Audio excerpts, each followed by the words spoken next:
How you doing, Professor? I'm Mr. Garber. How are you? I'm so sick of talking about myself, but I'm going to continue.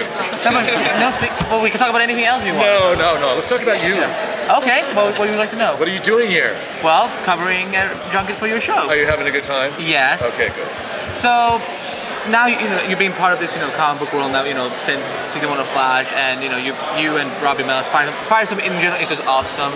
Now being in a team with more power people and more heroes around, how is Martin going to be taking that in, because he's used to being two heroes, but now he's like with a lot of them and also villains. Well, I think the fun of this show, part of it, is that it's about this disparate group of people who have come together for the greater good. So the intention is to combat some really bad forces. And the difficulty is that everybody would go about it in a very different way. And so it's going to be finding that common ground. It's sort of like a family drama. That's how I see it. And for me as an actor, the fun is figuring out how can I get what I want from you, and by either manipulating you or making you, or sometimes hitting you, as some of the characters will probably do. So it's that's the drama of it, and I think that's the fun of it. And I think for the fans, that will be, how are they going to accomplish this? So it's a challenge. And Martin obviously, looks like he's sort of, I don't think he's going to be the one who's trying to, put things together scientifically and probably strategically. So what's more intense, all the comic book mythology or the Rimbaldi mythology of Alias? If you think for 1 second that I understood anything about the Rimbaldi mythology, you'd be wrong. Jennifer and I used to laugh because JJ too. JJ, well, but JJ is like genius, and Jennifer and I would go, "What are we talking about?" And we had no idea. Well, JJ told us once he saw an episode and couldn't follow it. Couldn't follow it. Well, that's encouraging because I never could, and honestly, a lot of what I'm talking about in this show, I have no idea. Now, It's so out there, I love the time travel and the kind of the metaphysical aspects of it, and I love and there's going to be more. I think going back in time, the whole group in Legends of Tomorrow, which I'm really looking forward to.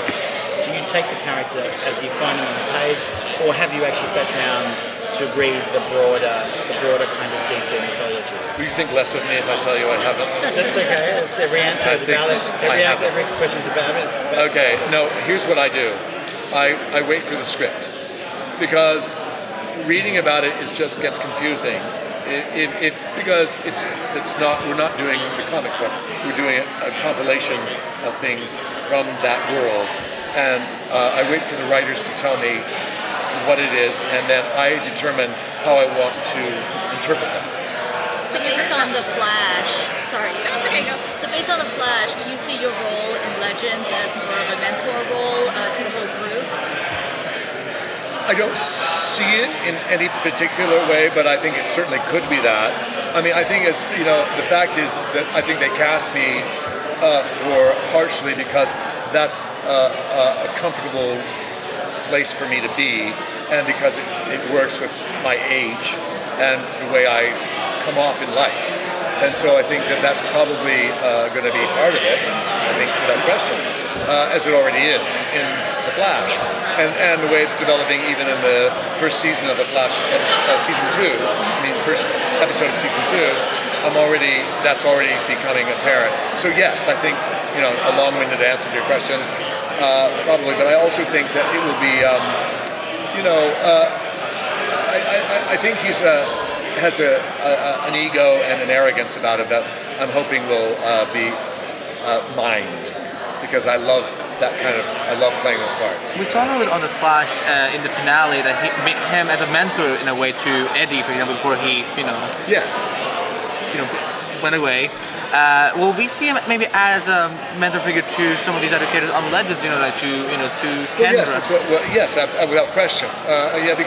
Because he is the oldest guy. He's lived the longest, and he knows. If he sees somebody struggling, then and I think he's a compassionate guy, and so yes, I think that will be. I mean, I'm saying I don't know, but I'm saying I think that this will probably be the case. When they approached you for this show, do you have any hesitancy or any concerns, or were you just really excited by the whole premise? I had all those things. Mostly, I was excited.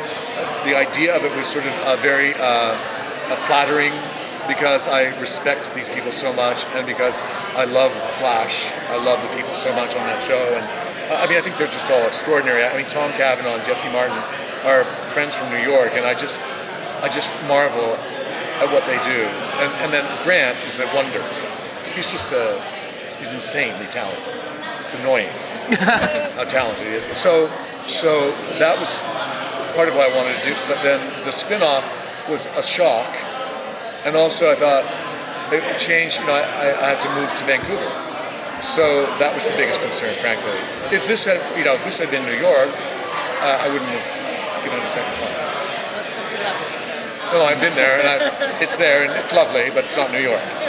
With Martin being a part of the show, can we expect Ronnie to follow her? Whoever? We can expect to find out early in season 2 of The Flash. It will all be revealed.